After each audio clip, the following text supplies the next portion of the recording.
ये कहानी एक ऐसी दुनिया की है जहाँ पैसों की कोई वैल्यू नहीं, यहाँ सिर्फ टाइम ही सब कुछ है। अगर तुम्हें कोई चीज खरीदनी हो तो उसके बदले में तुम्हें अपनी जिंदगी का कुछ टाइम देना पड़ता है, फिर ही तुम उस चीज को खरीद पाओगे। इस दुनिया में अच्छी जिंदगी जीने के लिए पैसा नहीं बल्कि ज्यादा टाइम होना जरूरी है। जब किसी इंसान की एज 25 साल होती है तो उसके हाथ पर एक डिजिटल घड़ी चल पड़ती है जिस पर सिर्फ 1 साल का वक्त होता है, और जैसे ही वो काउंटडाउन 0 होता है उसी पल उसकी जिंदगी खत्म हो जाती है। अमीरों के पास इतना ज्यादा टाइम होता है कि वो हजारों साल तक जी सकते हैं। उन लोगों ने अपने लिए एक अलग शहर बना रखा है, एक सेफ और पीसफुल एरिया जहां वो आराम से जिंदगी गुजार रहे हैं। मगर दूसरी तरफ एक जगह है जिसे गेटो सिटी कहा जाता है। यहाँ गरीब लोग दिन रात मेहनत करते हैं सिर्फ अपना टाइम कमाने के लिए। अगर वो काम ना करें तो उनका टाइम खत्म हो जाएगा और वो मर जाएंगे। इसी गरीब बस्ती में विल नाम का एक लड़का रहता है। उसकी घड़ी में सिर्फ 23 घंटे बचे हैं। वो अपनी माँ के साथ रहता था, और क्योंकि इस दुनिया में 25 साल के बाद उम्र रुक जाती है इसलिए उसकी माँ 50 साल की होने के बावजूद एक जवान औरत लगती थी। आज उसकी माँ का 50वां बर्थडे है। विल ने कल रात ओवर टाइम करके एक चैंपेन की बोतल ली थी ताकि माँ को सरप्राइज दे सके। ये देखकर उसकी माँ खुश हो जाती है। तभी वो कहती है, मैं चाहती हूँ कि अब मुझे अपने पोतों को देखने का मौका मिले। तुम किसी लड़की से मिलते क्यों नहीं? विल मुस्कुराता है और कहता है, इन सब के लिए टाइम किसके पास है माँ? फिर माँ कहती है, बिजली बिल और बैंक का लोन कल तक चुकाना होगा वरना फाइन लग जाएगा, इसलिए मैं जा रही हूँ सब क्लियर करने, शाम तक लौट आऊंगी। उसने कहा, मेरे पास सिर्फ 3 दिन का टाइम बचा है और मेरे टाइम का ज्यादा हिस्सा इन बिल्स में खत्म हो जाएगा, तो कल शाम जरूर बस स्टॉप पर मिलना ताकि मैं अपना टाइम खत्म होने से पहले तुमसे कुछ टाइम ले सकूं। विल ने सिर हिलाकर कहा, ठीक है, मैं वहां जरूर हूंगा। अब जाते हुए माँ ने उसके हाथ को छुआ और 30 मिनट का अपना टाइम ट्रांसफर कर दिया ताकि विल अच्छा सा नाश्ता कर सके। फिर दोनों अपने अपने काम पर चले गए। अब रास्ते में विल की मुलाकात एक छोटी सी लड़की से होती है जिसका नाम माया होता है। माया उससे थोड़ा सा टाइम मांगती है और विल मुस्कुराते हुए उसे उसके कैप्सूल में अपनी जिंदगी के 5 मिनट दे देता है। इससे हमें पता चलता है कि ये टाइम को एक कैप्सूल में स्टोर भी कर सकते हैं जिसे ये कभी भी अपने जिस्म में ट्रांसफर करके इस्तेमाल कर सकते हैं। अब माया विल को शुक्रिया कहकर चली जाती है और विल अपनी फैक्ट्री पहुंचता है जहां वो काम करता है, लेकिन उससे पहले वो नाश्ते के लिए कॉफी लेने जाता है। अब दुकान पर पहुंचकर उसे पता चलता है कि चीजों के रेट फिर से बढ़ गए हैं। कॉफी पहले 2 मिनट की थी, अब 4 मिनट की हो चुकी है। मतलब अब उसे पहले से ज्यादा अपनी जिंदगी का टाइम देना पड़ेगा एक कॉफी खरीदने के लिए। मजबूरी में अब वो कॉफी खरीद लेता है, जिसके बाद वह अपने काम पर लग जाता है। रात को काम खत्म होने के बाद विल अपनी सैलरी लेता है और अपने दोस्त के साथ एक क्लब में चला जाता है। क्लब में उसका दोस्त ज्यादा पीने लगता है। तभी विल एक आदमी को देखता है जो बहुत अमीर लग रहा होता है। उसके पास 116 साल से भी ज्यादा का टाइम था। विल ये देखकर उसके पास जाता है और कहता है कि उसे यहाँ नहीं रहना चाहिए क्योंकि इस एरिया में लोग किसी को भी मारकर उसका टाइम चुरा लेते हैं। मगर वो अमीर आदमी उसकी बात इग्नोर कर देता है और ड्रिंक करता रहता है। तभी एक फोर्टिस नाम का गैंगस्टर वहाँ आता है जो लोगों का टाइम लूटने के लिए मशहूर था। उसे खबर मिलती है कि एक अमीर आदमी क्लब में आया हुआ है जिसके पास बहुत ज्यादा टाइम है। अब जैसे ही वो क्लब में आता है सारे लोग वहाँ से भागने लगते हैं, लेकिन विल वहीं खड़ा रहकर उसे देखता रहता है। फोर्टिस उस अमीर आदमी से कहता है कि एक गेम खेलो और कहता है कि अगर तुम जीतो तो मैं तुम्हें अपना सारा टाइम दे दूंगा और अगर मैं जीतूं तो तुम मुझे अपना सारा टाइम दे दोगे। तभी अमीर आदमी कहता है कि उसने ज्यादा पी ली है इसलिए उसे कुछ देर का टाइम दिया जाए, फिर मैं गेम खेल लूंगा। फोर्टिस हाँ कर देता है और तभी वह अमीर आदमी वॉशरूम में जाकर उल्टी करने लगता है और बाहर फोर्टिस उसका इंतजार कर रहा होता है। फोर्टिस का एक आदमी उधर उस अमीर आदमी पर नजर रखे हुए था। इसी दौरान विल पीछे से आता है और उसे मार देता है, जिसके बाद वो उस अमीर आदमी को वहां से बचाकर एक सुरक्षित जगह ले जाता है।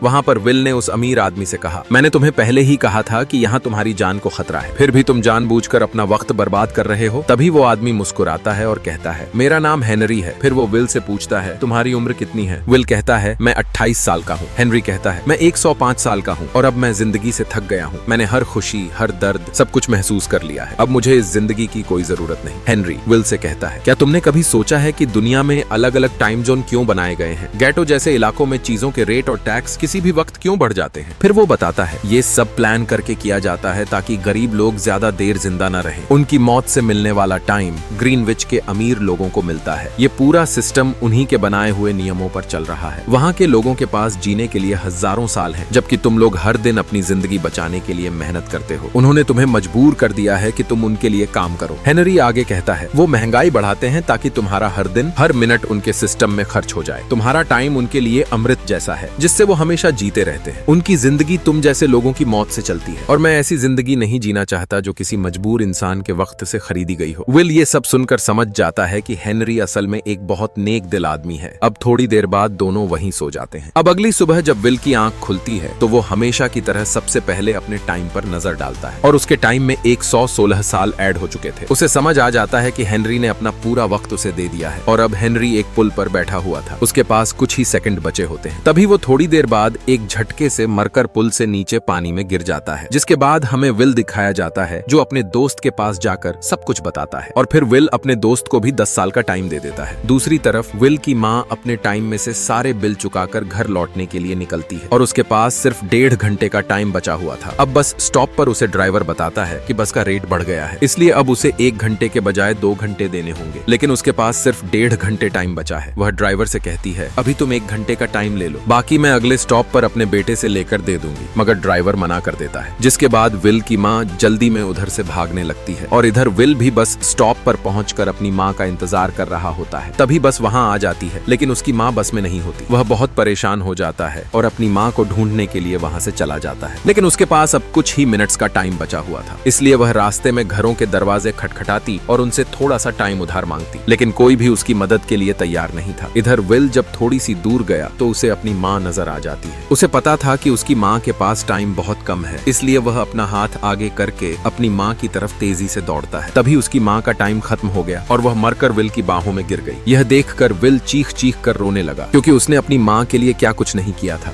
इधर हेनरी की लाश टाइम कीपर्स के हाथ लग गई थी। टाइम कीपर्स एक ऐसी अथॉरिटी थी जो इस दुनिया में पुलिस जैसी काम करती थी। उनका काम क्राइम्स इन्वेस्टिगेट करना और टाइम चोरी के मामलों को संभालना होता था। इनके ऑफिसर रेमंड ने उस जगह की पूरी तहकीकात की, लेकिन उसे कोई खास क्लू नहीं मिला। फिर उसकी नजर ब्रिज के पास लगे सीसीटीवी पर पड़ी और वो तुरंत सीसीटीवी रूम की तरफ चल पड़ा ताकि फुटेज चेक कर सके। वहीं दूसरी तरफ विल को अब यकीन हो चुका था कि उसकी माँ की मौत के पीछे ग्रीनविच सिटी के अमीर लोग ही हैं, वही लोग जिन्होंने गेटो सिटी के लोगों को हर एक सेकंड का मोहताज बना दिया था। अब विल बदला लेने ग्रीनविच की तरफ निकल पड़ा। अब यहीं से असल कहानी शुरू होती है। ग्रीनविच सिटी में एंटर करने के लिए विल को 1 साल का टाइम खर्च करना पड़ा। वहां पहुंचकर उसने अमीरों की जिंदगी देखी तो आंखें फटी की फटी रह गईं। ग्रीनविच के लोगों के पास इतना वक्त था कि वो मौत का ख्याल करना भूल गए थे। ये सब देखकर विल का गुस्सा भर आया, क्योंकि उसके इलाके में लोग ज्यादा से ज्यादा सिर्फ 24 घंटे जीते थे और उन्हें अगले 24 घंटे जीने के लिए काम करना पड़ता था। इसके बाद विल एक महंगे होटल में रुकता है। अगली सुबह खाने के दौरान एक खूबसूरत लड़की उसे घूर रही होती है, जैसे वो इस विल को पसंद करती हो। इसी बीच दूसरी तरफ रेमंड सीसीटीवी फुटेज चेक कर रहा होता है और उसमें उसे विल नजर आता है। भले ही फुटेज में हेनरी का गिरता हुआ पल रिकॉर्ड न हुआ हो, लेकिन विल ब्रिज के पास खड़ा दिखा, जिससे रेमंड को शक होता है कि शायद विल ही उसकी मौत का कारण है। फिर रेमंड अपनी टीम को कह देता है कि विल के बारे में सारी मालूमात इकट्ठी करो।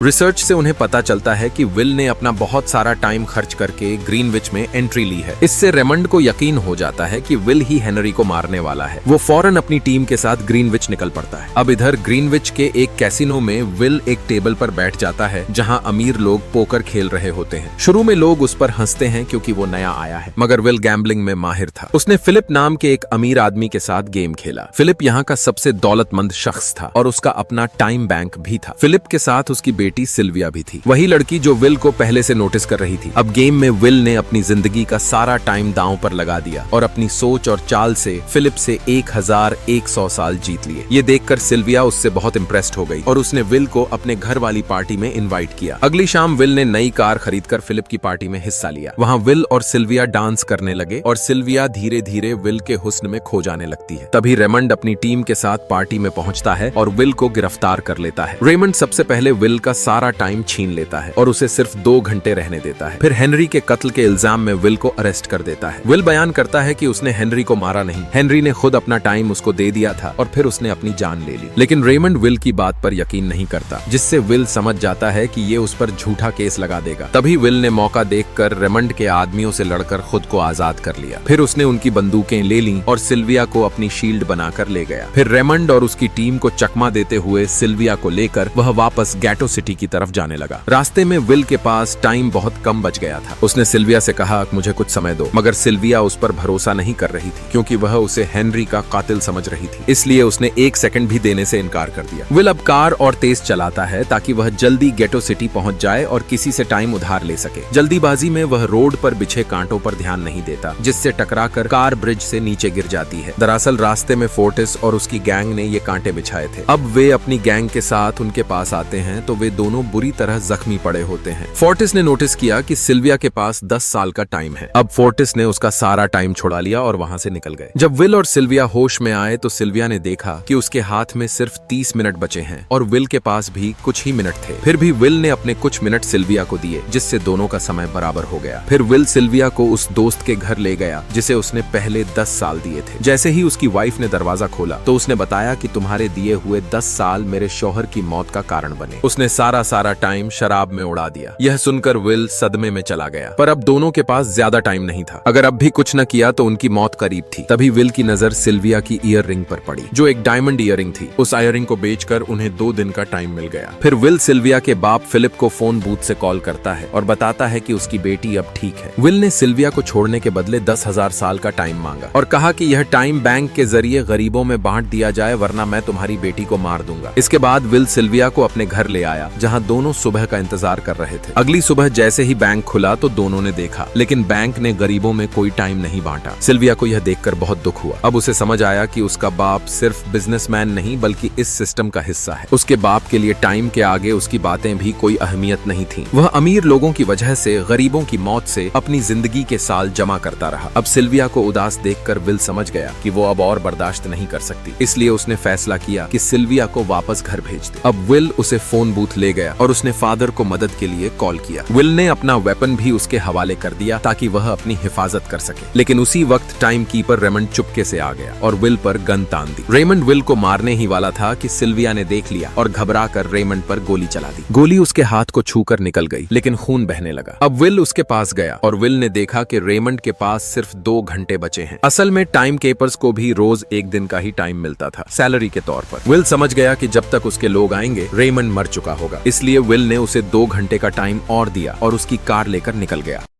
अब सिल्विया भी क्रिमिनल बन गई थी। विल ने कहा कि वो चाहे तो सब छोड़कर अपने बाप के पास वापस जा सकती है, लेकिन उसने मना कर दिया। उसने कहा ग्रीनविच सिटी में उसकी जिंदगी पिंजरों में बंधी पंछी जैसी थी और अब उसे आजादी का एहसास हो रहा था। सिल्विया को समझ आ गया कि सिस्टम कितना जालिम है। वो विल के साथ मिलकर गरीबों के हक के लिए लड़ने लगी। इसके बाद दोनों ने फैसला किया कि वे अमीरों के टाइम बैंक को लूटकर उनका टाइम गरीबों में बांटेंगे। पहला टारगेट था सिल्विया के बाप फिलिप के बैंक्स, जहाँ वह लोगों की मौत का समय जमा करता था। अब विल और सिल्विया ने टाइम कैप्सूल निकाले, बैग में भरे और गेतो सिटी के गरीबों में तकसीम कर दिए। जिसके बाद सरकार परेशान होकर इन दोनों के सर पर 10 साल का इनाम रख दिया। अब देखते देखते उनकी खबर पूरे शहर में फैल गई और गैंगस्टर फोर्टिस भी इनके पीछे निकल पड़ा। लेकिन विल और सिल्विया रोज अपना ठिकाना बदलते रहते थे, जिस वजह से वे किसी की पकड़ में नहीं आ रहे थे। अब एक दिन वे होटल में छुपे हुए थे। उनके पास टाइम की कमी नहीं थी, इसलिए पूरा होटल ही रेंट पर ले लिया। वे इनके बारे में कोई भी बात बताने को तैयार नहीं थे। लेकिन जब फोर्टिस ने तशद्दुद किया तो एक बंदे ने डरकर उस होटल का नाम बता दिया। अब फोर्टिस अपनी गैंग के साथ होटल पहुंच गया और दोनों को पकड़ लिया। इसके बाद उसने विल को टाइम फाइट के लिए चैलेंज किया। विल भी समझ चुका था कि मैं इनकार तो नहीं कर सकता, इसलिए विल ने हाथ मिला लिया और खेल शुरू हुआ। ये खेल पंजे की तरह था। जिसका हाथ ऊपर होता था उसके पास दूसरे का टाइम आता रहता था। फोर्टिस बहुत तजुर्बेकार था। अब उसने विल का हाथ नीचे करके दबा लिया और विल का टाइम फोर्टिस में जाने लगा। लेकिन विल चुप रहा, जैसे वह जानबूझकर हार रहा हो। अब जैसे ही विल के पास कुछ सेकंड बचे तो विल ने पूरी ताकत लगाकर फोर्टिस का हाथ पलट दिया। अब कुछ देर के बाद उसके हाथ पर सिर्फ 10 सेकंड का टाइम बचा था। यह देखकर उसके आदमी भी हिल गए। तभी विल ने अपनी जूती से गन निकाली और फोर्टिस के सब आदमियों को गोली मार दी। तभी फोर्टिस का टाइम 0 हुआ और वह मर गया। इसके बाद विल और सिल्विया वहां से भाग निकले। लेकिन अमीर लोगों ने सिस्टम बदल दिया था। गरीबों का बांटा हुआ टाइम अब बेकार था, क्योंकि महंगाई हद से ज्यादा बढ़ गई थी। विल ने कहा अब सब खत्म हो गया है, चाहे हम 1000 साल भी बांट दें, वो अमीर लोग महंगाई को और बढ़ा देंगे। तभी सिल्विया बोली कोई रास्ता तो होगा। विल ने कहा हमें लाखों साल चुरा कर गरीबों को देना होगा। ये सब इतना आसान तो नहीं था, पर फिर भी सिल्विया ने एक प्लान सोच रखा था। अब अगली सुबह फिलिप ऑफिस आया तो सिल्विया ने ऐसा दिखाया कि वो सरेंडर कर रही है। तभी गार्ड्स ने उस पर बंदूक तान दी, लेकिन विल पीछे से आया और फिलिप के सर पर बंदूक रख दी। और अब इसके जरिए उसने एक ऐसा लॉकर खुलवाया जहां 10 लाख साल का टाइम रखा हुआ था। ये सारा टाइम गरीबों की मौत से कमाया गया था। अब दोनों ने वो कैप्सूल उठाया और वहां से भाग निकले। इधर रेमंड को जब पता चला तो वो उनके पीछे लग गया। उसके पास भी 1 घंटे से कम समय बचा हुआ था। तभी उसने अपनी सैलरी कैप्सूल में मंगाई, मगर इससे पहले कि वो उस टाइम को अपने अंदर ट्रांसफर करता, उसे विल की कार दिख जाती है और वो उसका पीछा करने लगता है। अगर विल वो 10 लाख साल गरीबों तक पहुंचा देता तो गेटो सिटी का हर इंसान ग्रीनविच सिटी में आ जाता। इसलिए रेमंड ने पूरी कोशिश की, लेकिन विल और सिल्विया ने उसे चकमा दे दिया। दोनों गेटो सिटी पहुंचे। फिर उन्होंने वो कैप्सूल एक छोटी लड़की के हवाले कर दिया और खुद एक सुनसान जगह की तरफ बढ़ने लगे। फिर इस तरह गेटो के लोगों में लाखों साल बांट दिए गए और सब अमर हो गए। लेकिन विल और सिल्विया इस खुशी में अपने अंदर टाइम ट्रांसफर करना ही भूल गए। अब उनके पास बहुत कम समय बचा था। तभी रेमंड ने उन्हें ढूंढ लिया। उसने कहा, अगर अपनी जान प्यारी है तो चुराया हुआ टाइम वापस कर दो। विल बोला, ये देखो, हम दोनों के पास तो सिर्फ चंद ही मिनट हैं। फिर विल ने कहा, याद है जब तुम मरने वाले थे तो मैंने तुम्हें टाइम दिया था? अब तुम्हें वो टाइम हमें वापस करना चाहिए। ये सुनकर रेमंड को याद आया कि उसने भी टाइम अपने अंदर ट्रांसफर नहीं किया था। फिर रेमंड ने घड़ी देखी, सिर्फ 5 सेकंड बचे थे। तभी उसका टाइम 0 हुआ और वो मर गया। विल और सिल्विया बच गए थे, लेकिन अब उनके पास भी सिर्फ 1 मिनट बचा था। उन्हें अपनी मौत साफ नजर आ रही थी। तभी विल ने रेमंड की कार देखी और वहां जाकर रेमंड का टाइम अपने अंदर ट्रांसफर किया और फिर सिल्विया की तरफ दौड़ा। सिल्विया भी उसकी तरफ दौड़ रही थी। उसके पास कुछ ही सेकंड बचे थे। ये वही सीन था जैसा तब हुआ था जब विल ने अपनी माँ को खोया था, लेकिन इस दफा विल ने उसे बचा लिया। इन दोनों की वजह से अब गेटो सिटी के सब लोग अमर हो चुके थे। अब उन्हें फैक्ट्री में घंटे कमाने के लिए काम नहीं करना पड़ता था। सब लोग अपने सपने पूरे करने ग्रीनविच सिटी की तरफ निकल पड़े, जहां अमीरों का सिस्टम अब टूट चुका था। उम्मीद है आपको ये कहानी पसंद आई होगी। मिलते हैं अगली एक शानदार मूवी में।